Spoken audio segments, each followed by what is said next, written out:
আসসালামু আলাইকুম। বাংলাদেশ বেতার, গোপালগঞ্জ। খবর পড়ছি মোহাম্মদ রায়হান উকিল। চলমান বৈশ্বিক জ্বালানি সংকটের মধ্যেও কৃষি উৎপাদন স্বাভাবিক রাখতে সরকার সর্বোচ্চ তৎপর রয়েছে, একথা জানিয়েছেন পানি সম্পদ প্রতিমন্ত্রী ফরহাদ হোসেন আজাদ।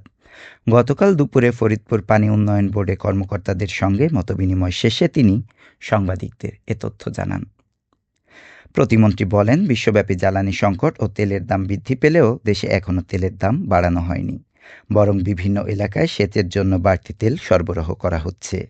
তিনি আরও জানান, ফরিদপুর অঞ্চলে পাট চাষকে গুরুত্ব দিয়ে কৃষকদের জন্য নিরবিচ্ছিন্ন ডিজেল ও বিদ্যুৎ সরবরাহ নিশ্চিত করা হচ্ছে। একই সঙ্গে তিনি সতর্ক করে বলেন, কেউ যেন কৃত্রিম সংকট তৈরি করতে না পারে, এ বিষয়ে প্রশাসনকে নজরদারি বাড়ানোর নির্দেশনা দেওয়া হয়েছে। এ সময় স্থানীয় সংসদ সদস্য, জেলা প্রশাসন ও পানি উন্নয়ন বোর্ডের ঊর্ধ্বতন কর্মকর্তারা উপস্থিত ছিলেন। গোপালগঞ্জ বিজ্ঞান ও প্রযুক্তি বিশ্ববিদ্যালয়ে জিএসটি গুচ্ছভুক্ত বিশ্ববিদ্যালয়গুলোর ভর্তি পরীক্ষা সুষ্ঠুভাবে সম্পন্ন হয়েছে। 2025-26 শিক্ষাবর্ষের বি ইউনিটের মানবিক শাখার এ পরীক্ষা গতকাল বেলা 11টা থেকে 12টা পর্যন্ত অনুষ্ঠিত হয়। বিশ্ববিদ্যালয় কেন্দ্রে উৎসবমুখর পরিবেশে পরীক্ষায় অংশ নেয় ৩,১৫০ জন শিক্ষার্থী। উপস্থিতির হার ছিল ৮২.61%। মোট আবেদনকারীর সংখ্যা ছিল ৩,৮১৩ জন। অনুপস্থিত ছিল ৬৬৩ জন। পরীক্ষা চলাকালে উপাচার্য অধ্যাপক ডক্টর হোসেন উদ্দিন শেখর সহ বিশ্ববিদ্যালয়ের ঊর্ধ্বতন কর্মকর্তারা কেন্দ্র পরিদর্শন করেন।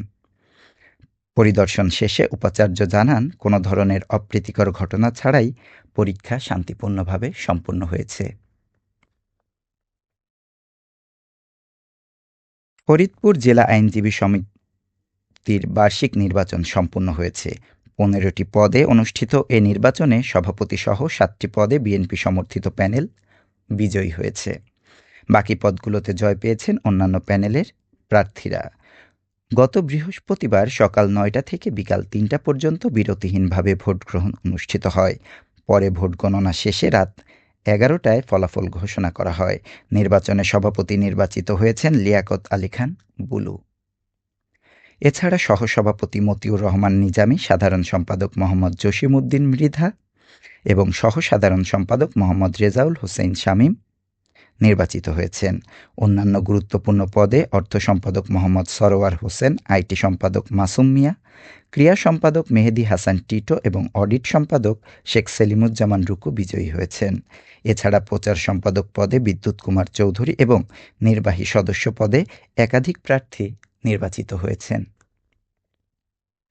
গোপালগঞ্জের টুঙ্গিপাড়ায় বেশি দামে ডিজেল বিক্রির দায়ে এক ব্যবসায়ীকে জরিমানা করা হয়েছে।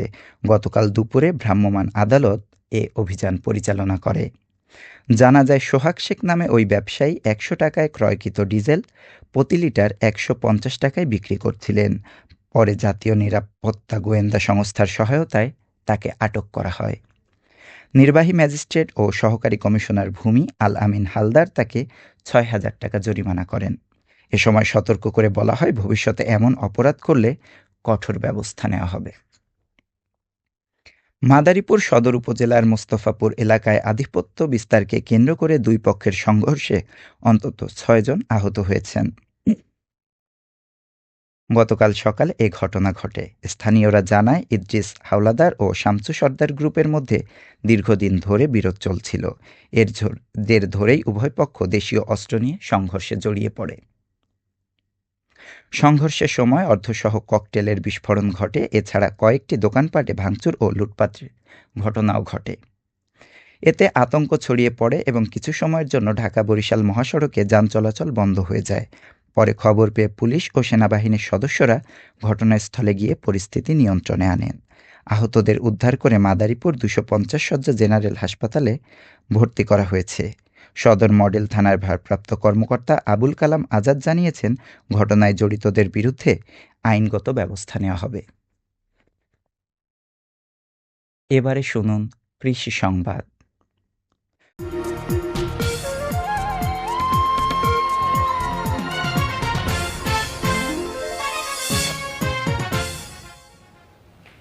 গোপালগঞ্জে চলতি অর্থবছরে হাইব্রিড জাতের বোরো ধানের আবাদ বেড়েছে। জেলায় ৬৬,৩৮১ হেক্টর জমিতে এ ধানের চাষ করা হয়েছে বলে জানিয়েছে কৃষি বিভাগ।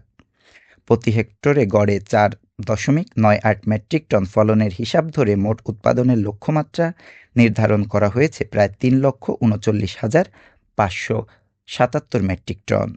কৃষি বিভাগ আশা করছে অনুকূল আবহাওয়া ও সময়মতো পরিচর্যা নিশ্চিত করা গেলে লক্ষ্যমাত্রা অর্জন করা সম্ভব। সবশেষে আবহাওয়া।